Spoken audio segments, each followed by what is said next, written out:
అందరికీ నమస్కారం. ఈరోజు కథ 'ప్రేమ ఎంత మధురం' ఎపిసోడ్ 151. ప్రేమ, ద్వేషమా? ఇక స్టోరీలోకి వెళ్తే, ఆఫీస్ నుంచి వచ్చిన అక్షయ్తో స్నేహ తాను ఈ పెళ్లి చేసుకోనని తనను వదిలేయమని రిక్వెస్టింగ్ అడిగింది. ఆ మాటలకు అక్షయ్ తట్టుకోనట్లుగా స్నేహ వైపు తిరిగి ఒక్కసారిగా ఆమె భుజాలను గట్టిగా పట్టుకొని ఆమె కళ్ళల్లోకి కళ్ళు పెట్టి సూటిగా చూశాడు. అతని కళ్ళల్లో అంతులేని బాధతో పాటు స్నేహపై కోపం కూడా కనిపించింది. స్నేహ కావాలనే తనను దూరం చేసుకుంటుందని అతనికి పూర్తిగా అర్థమవుతోంది. అందుకే ఆమెను ఏమీ అనలేనట్లుగా నిస్సహాయంగా ఫీల్ అవుతూ ఆమెను వదిలి మౌనంగా అక్కడి నుండి వచ్చేశాడు. స్నేహ బాధతో వెళ్ళిపోయిన అక్షయ్ వైపే చూస్తూ సోఫాలో కూలబడింది. అంతలా ప్రేమించే అక్షయ్ను దూరం చేసుకోవాల్సి వచ్చినందుకు, అతన్ని బాధ పెడుతున్నందుకు తనపై తనకే కోపం వచ్చింది.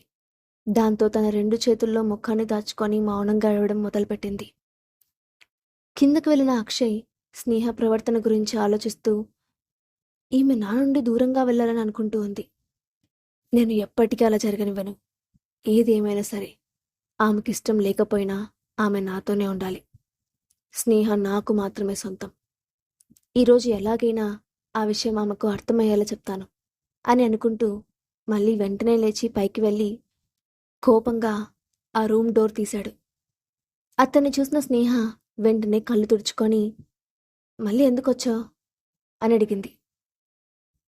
అక్షయ్ నేరుగా ఆమె ముందుకు వెళ్ళి నాతో రా అని మాత్రమే అన్నాడు. అక్షయ్ ఎక్కడికి రమ్మన్నాడో ఆమెకు అర్థం కాలేదు. కానీ అతను చెప్పింది చేయడం తప్ప వేరే మార్గం లేకపోవడంతో అతని వైపు అనుమానంగా చూస్తూనే మౌనంగా అక్షయ్ను అనుసరిస్తూ కిందకు వెళ్ళింది. ఇద్దరు కలిసి బయటకు వచ్చేటప్పటికి కారు రెడీగా ఉంది. అక్షయ్ వెళ్ళి డ్రైవింగ్ సీట్లో కూర్చొని కారెక్కు అని పిలిచాడు. స్నేహ ఏం మాట్లాడకుండా వెళ్ళి కారులో అతని పక్కనే కూర్చుంది. వెంటనే కార్ స్టార్ట్ అయింది. అక్షయ్ మొహం చాలా సీరియస్గా ఉంది. స్నేహ కూడా దారి పొడుగునా సైలెంట్గానే ఉంది. కారు నేరుగా వెళ్ళి సూపర్ మార్కెట్ దగ్గర ఆగింది. స్నేహకు ఏమీ అర్థం కానట్లు చూసింది. అప్పుడు అక్షయ్ కార్ దిగుతూ వచ్చి డోర్ తీస్తే గాని దిగవా అని అడిగాడు. స్నేహ కాదన్నట్లుగా తల ఊపి గబగబా కార్ దిగింది. అప్పుడు అక్షయ్ అన్నపూర్ణమ్మ ఇంట్లో లేదు. సో ఈరోజు డిన్నర్ నువ్వే ప్రిపేర్ చేయాలి. కావలసిన గ్రోసరీ తీసుకో అని లోపలికి తీసుకువెళ్ళాడు. ఎక్కడికి వెళ్ళింది అని అడగాలనుకుంది స్నేహ. కానీ అక్షయ్ నుంచి దానికి సమాధానం దొరుకుతుందని ఆమెకు అనిపించడం లేదు. అందుకని ఏం మాట్లాడకుండా అతని వెనుక సైలెంట్గా వెళ్ళింది. వెజిటబుల్ సెక్షన్ దగ్గరకు వెళ్ళిన అక్షయ్ అక్కడ కనిపించిన ప్రతి ఐటెంను బాస్కెట్లో వేస్తున్నాడు. అది చూసిన స్నేహ ఆశ్చర్యపోతూ ఇన్ని వెజిటబుల్స్ ఎందుకు వేస్తున్నావు? అసలు వీటిలో నేనేం వండాలి అని అయోమయంగా అడిగింది. నువ్వు ఒక్కొక్కటి వండుతూ ఉండు, నాకు నచ్చింది నేను తింటాను సీరియస్గా అన్నాడు అక్షయ్. అతని మాటలకు వింతగా చూసిన స్నేహ అతను తనను కావాలని ఇబ్బంది పెట్టబోతున్నాడని అర్థం చేసుకుంది. కాసేపటికి బాస్కెట్ మొత్తం అనవసరమైన సరుకులతో నింపిన అక్షయ్ బిల్ పే చేసి ఆమెతో కలిసి తిరిగి ఇంటికి వచ్చాడు. నేను ఫ్రెష్ అయి వస్తాను, ఈలోగా డిన్నర్ ప్రిపేర్ చేయి అని ఆర్డర్ వేసినట్లుగా చెప్పి డోర్ దగ్గర ఉన్న గార్డెన్ వైపు చూసి డోర్ క్లోజ్ చేయండి, ఎవరిని ఇంట్లో నుండి బయటకు రానివ్వద్దు అని సీరియస్గా చెప్పి స్నేహ వైపు ఒక లుక్కిచ్చి పైకి వెళ్ళాడు. దాంతో స్నేహ అతన్ని లోపల తిట్టుకుంటూ కిచెన్లోకి వెళ్ళి హడావిడిగా రోటీ చేసి అందులోకి పన్నీర్ కర్రీ చేసింది. కాసేపటికి అక్షయ్ సైలెంట్గా వచ్చి టేబుల్ దగ్గర కూర్చున్నాడు. అప్పుడు స్నేహ వచ్చి అతనికి డిన్నర్ సర్వ్ చేసింది. అక్షయ్ వెంటనే కర్రీ టేస్ట్ చేసి ఆమె వైపు కోపంగా చూస్తూ ఇది నిజంగా నేను తినాలని చేశావా అని అడిగాడు. ఆ మాటకు స్నేహ భయపడుతూ అవును, నీకు నచ్చలేదా అని అడిగింది. నాకు నచ్చలేదు, నాకు కాజు కర్రీ ప్రిపేర్ చేసి తీసుకురా అని చెప్పాడు. స్నేహ ఏం మాట్లాడకుండా మళ్ళీ ఆ పన్నీర్ కర్రీని తీసుకొని కిచెన్లోకి వెళ్ళి ఈ కర్రీలో ఏం ప్రాబ్లం ఉంది అనుకుంటూ టేస్ట్ చేసి చూసింది. ఆమెకు ఆ కర్రీ టేస్టీగానే అనిపించడంతో ఇతనికెందుకు నచ్చలేదు అని అనుమానంగా అనుకుంటూనే మళ్ళీ 15 నిమిషాల్లో కాజు కర్రీ ప్రిపేర్ చేసి తీసుకెళ్లి అక్షయ్కి వడ్డించింది. ఈసారి అక్షయ్ దాన్ని నోట్లో పెట్టుకొని వెంటనే ఆమె వైపు చిరాగ్గా చూసి, నిజంగా కర్రీ చేసి తీసుకొచ్చావా? లేక డైరెక్ట్‌గా పట్టుకొచ్చావా? అసలు ఇది కుక్ అయిందా? అని అడిగాడు. అతని చిరాకుని చూసిన స్నేహ కొంచెం కంగారు పడుతూ, లేదు, నేను టేస్ట్ చేసే చూశాను. బాగానే కుక్ అయింది అని చెప్తూ ఉండగానే అక్షయ్ ఆమెను అడ్డుకుంటూ, అంటే నేను అబద్ధం చెప్తున్నానా? అని అన్నాడు. స్నేహ వెంటనే తల అడ్డంగా ఊపుతూ, నా ఉద్దేశం అది కాదు అని అంది. నీ ఉద్దేశం ఏదైనా సరే నేను పట్టించుకోను. నాకు ఈ కర్రీ నచ్చలేదు. వెళ్ళి మరొకటి చేసి తీసుకురా అని చెప్తూనే తన చేతిలో ఉన్న మొబైల్ను ఆన్ చేసి అందులో తలదూర్చాడు అక్షయ్. దాంతో అతను కావాలని తనపై కోపం చూపిస్తున్నాడని అర్థం చేసుకున్న స్నేహ విసురుగా వెళ్ళి మరో కర్రీ ప్రిపేర్ చేయడంలో మునిగిపోయింది. అప్పుడు అక్షయ్ తలెత్తి కిచెన్లో ఉన్న స్నేహ వైపు చూస్తూ, నువ్వు చేసిన కూరలన్నీ బాగున్నాయి, నీకు కూడా తెలుసు. అయినా నేను బాగలేదని చెప్పగానే విసుక్కుంటూనే మళ్ళీ ఓపిగ్గా కర్రీ ప్రిపేర్ చేస్తున్నావు. అంటే అర్థం ఏంటి? నేను డిన్నర్ తినకుండా ఉండడం నువ్వు చూడలేవు. మరి అలాంటప్పుడు ఇలా ఎందుకు చేస్తున్నావు? అసలు నీ మనసులో ఏముంది స్నేహ అని అనుకున్నాడు అక్షయ్. మరో 10 నిమిషాల్లో చేతిలో బౌల్తో బయటకు వచ్చిన స్నేహ అక్షయ్కి కూర వడ్డించింది. ఈసారి మాత్రం కనీసం కూర టేస్ట్ కూడా చేయకుండానే నువ్వు కూడా కూర్చొని తిను అని అన్నాడు అక్షయ్. అవసరం లేదు. నీకు ఈ కూర కూడా నచ్చకపోతే చెప్పు, మళ్ళీ వెళ్ళి ఇంకోటి చేసి తీసుకొస్తాను రుసరుసలాడుతూ అంది స్నేహ. అక్షయ్ ఆమె మాటల్ని పట్టించుకోకుండా ఆమె కోసం మరో ప్లేట్లో రోటీలు వడ్డించి ముందు కూర్చో అని సీరియస్గా చెప్పాడు. అతని కోపాన్ని చూసిన స్నేహ, అసలు ఇతనికి ఏమైంది? ఇప్పుడే నన్ను కావాలని ఇబ్బంది పెడుతున్నాడు, మళ్ళీ అంతలోని తినమని ప్రేమ చూపిస్తున్నాడు. ఈ అక్షయ్ ఒకే టైంలో 2 రకాలుగా బిహేవ్ చేస్తున్నాడు అనుకుంటూ ఇష్టం లేకపోయినా బలవంతంగా కూర్చొని తినడం మొదలుపెట్టింది. అలసిపోయావా? తలంచుకొని తింటూనే అడిగాడు అక్షయ్.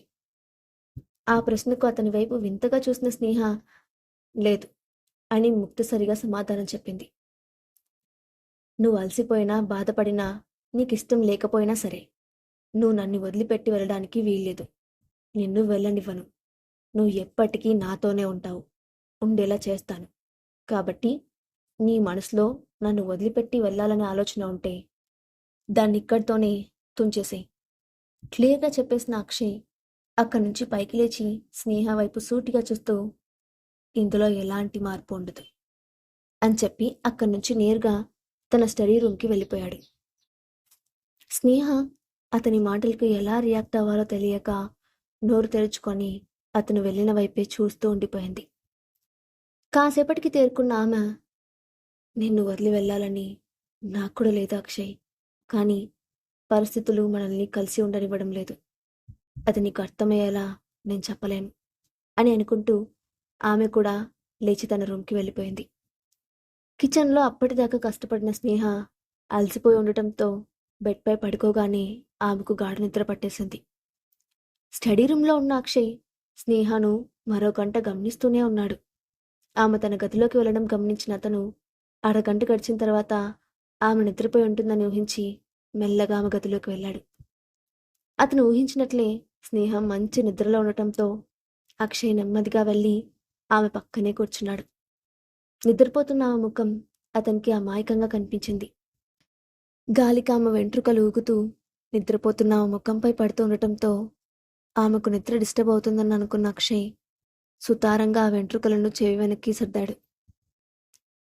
నిద్రలో పొట్టపై పట్టుకున్న ఆమె చేతులను చూస్తూ, నిన్ను చాలా ఇబ్బంది పెడుతున్నాను కదా స్నేహ, కానీ ఏం చేయను.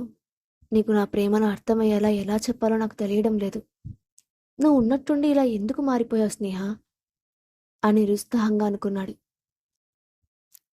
ఉదయాన్నే మెలకువలోకి వచ్చిన స్నేహ నెమ్మదిగా కళ్ళు తెరిచి పక్కన నిద్రపోతున్న అక్షయ్ వైపు చూసింది.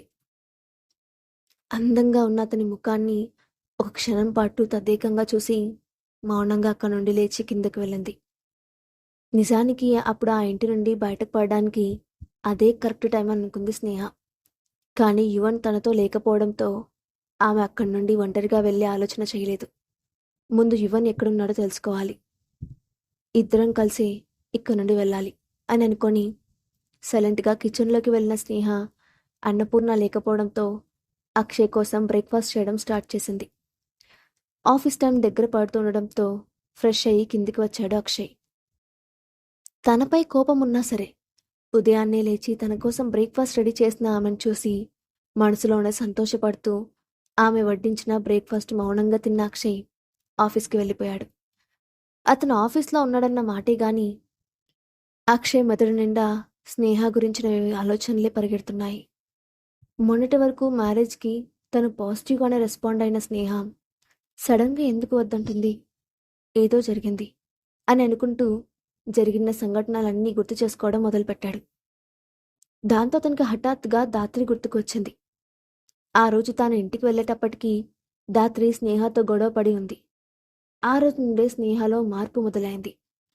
అంటే దాత్రికి స్నేహ ఇలా ప్రవర్తించడానికి ఏదైనా కారణం ఉండి ఉంటుందా అని అనుకున్నాడు.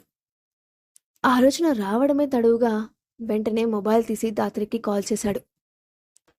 అక్షయ్ పేరును స్క్రీన్పై చూసిన దాత్రి కళ్ళు ఒక్కసారిగా మెరిశాయి. దాంతో ఆనందంగా వెంటనే ఫోన్ లిఫ్ట్ చేసి, hello Akshay, what a surprise! నీ నుంచి ఫోన్ నేను అస్సలు ఎక్స్పెక్ట్ చేయలేదు తెలుసా అని ఎక్సైటింగ్గా అంది.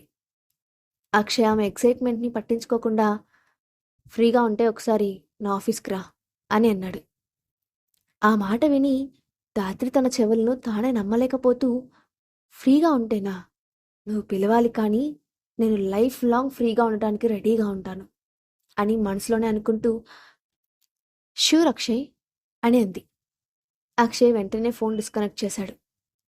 దాత్రి చాలా ఉత్సాహంతో లేచి శ్రద్ధగా రెడీ అయింది. 1కి 4 సార్లు తనను తాను మిర్రర్లో చూసుకొని పర్ఫెక్ట్ అని చెప్పుకున్న ఆమె సంతోషంగా అక్షయ్ ఆఫీస్కి వెళ్ళి నవ్వుతో తన క్యాబిన్ డోర్ తీసింది.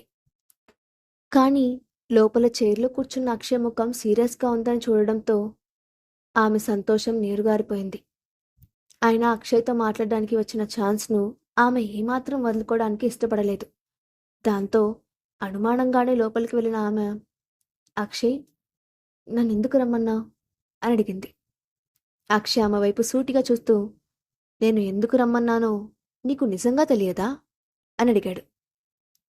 అతని కళ్ళల్లోని కోపాన్ని చూసిన దాత్రికి మరో మాట మాట్లాడాలంటే భయం వేసింది. దాంతో ఆమె వెంటనే తలదించుకొని, అక్షయ్ ఎందుకింత కోపంగా ఉన్నాడు? ఒకవేళ నేను చేసిన పనులన్నీ అతనికి తెలిసిపోయాయా అని అనుకుంది. ఆ ఆలోచన రాగానే ఆమె గుండె ఒక్కసారిగా వేగంగా కొట్టుకోవడం మొదలైంది. నుదుటికి చిరుచెమటలు పడుతున్నాయి. కానీ ఆమె మళ్ళీ ఆలోచిస్తూ, ఇంపాసిబుల్. అక్షయ్కి నిజం తెలిస్తే అతను ఇంత నింపాదిగా కూర్చొని నన్ను ప్రశ్నలు అడగడు. ఖచ్చితంగా ఈ 2 నిమిషాల్లోనే నా ప్రాణం పోయుండేది అని ఊహిస్తూ మెల్లగా కూలైంది. ఆ తర్వాత నెమ్మదిగా తలపైకెత్తి, ఏం జరిగింది అక్షయ్? ఎందుకు అలా చూస్తున్నావు? నేనేమైనా తప్పు చేశానా అని ఏమీ తెలియనట్లు అమాయకంగా అడిగింది. అప్పుడు అక్షయ్ సీరియస్గా చూస్తూ, నిజంగా నువ్వేం చేశావో నీకు తెలియదా అని అడిగాడు. వెంటనే దాత్రి తడబడుతూ, నేనేం చేయలేదు అక్షయ్. రాజేశ్వరి ఆంటీ ఫోన్ చేసి ఒకసారి స్నేహాన్ని కలవాలని తనతో రమ్మని అన్నారు. నేను ఆంటీ మాట కాదనలేక ఆమెతో పాటు విల్లాకి వచ్చాను. అంతకుమించి నాకేం తెలియదు. కానీ అక్కడికి వెళ్ళిన తర్వాత ఆంటీ స్నేహ గతం గురించి క్వశ్చన్ చేశారు. అప్పుడు స్నేహ కోపంగా రియాక్ట్ అవుతూ ఆంటీతో రెస్పెక్ట్ లేకుండా చాలా రూడ్గా బిహేవ్ చేసింది. దాంతో ఆంటీ హర్ట్ అయ్యి అక్కడి నుంచి వచ్చేశారు. అది చూసి నేను తట్టుకోలేకపోయాను. అందుకే ఆమెతో ఎందుకు ఇలా చేసావు స్నేహ అని అడిగాను. అంతే. ఆమె చాలా వైల్డ్గా రియాక్ట్ అయింది. అదే టైంలో నువ్వు రావడం చూసి ఇంకొంచెం పెద్ద సీన్ క్రియేట్ చేసింది. ఇందులో నా తప్పేం లేదు అని సిచ్యువేషన్ని తనకు అనుకూలంగా మార్చుకొని చెప్పింది దాత్రి. అప్పుడు అక్షయ్ ఆమె వైపు సూటిగా చూస్తూ, అయితే ఇందులో నీ తప్పేం లేదంటావు అంతేనా అని అడిగాడు. దాంతో దాత్రి, ఈ అక్షయ్ ఎంత చెప్పినా నమ్మట్లేదు అని మనసులోనే అనుకుంటూ ముఖాన్ని బాధగా పెట్టి, నేనేం తప్పు చేయలేదు అక్షయ్, నన్ను నమ్ము అని చెప్పింది. హో, అయితే ఒక విషయం చెప్పు, అసలు స్నేహాను క్వశ్చన్ చేయడానికి నీకేం రైట్ ఉంది అని అడిగాడు అక్షయ్. ఆ ప్రశ్నకు దాత్రి తడబడుతూ, అది నా తప్పే. కానీ ఆంటీని ఆ సిచ్యువేషన్‌లో చూడలేక నేను అలా రియాక్ట్ అవ్వాల్సొచ్చింది అని అంది. అప్పుడు అక్షయ్ ధాత్రిని సూటిగా చూస్తూ, "నువ్వు అంత బాధగా ఫీల్ అవ్వాల్సిన అవసరం లేదు. Mind your own business. ఇంకోసారి మా ఫ్యామిలీ విషయాల్లో నువ్వు ఇంటర్ఫియర్ అయితే నా రియాక్షన్ వేరేలా ఉంటుంది" అని వార్నింగ్ ఇస్తున్నట్లు చెప్పాడు. స్నేహలో వచ్చిన మార్పుకి కారణాన్ని అక్షయ్ తెలుసుకుంటాడా? క్షణక్షణం కొత్త మలుపులు తిరుగుతున్న స్నేహ జీవితంలో నెక్స్ట్ ఏం జరగబోతుందో చూద్దాం నెక్స్ట్ పార్ట్‌లో. Thanks for watching.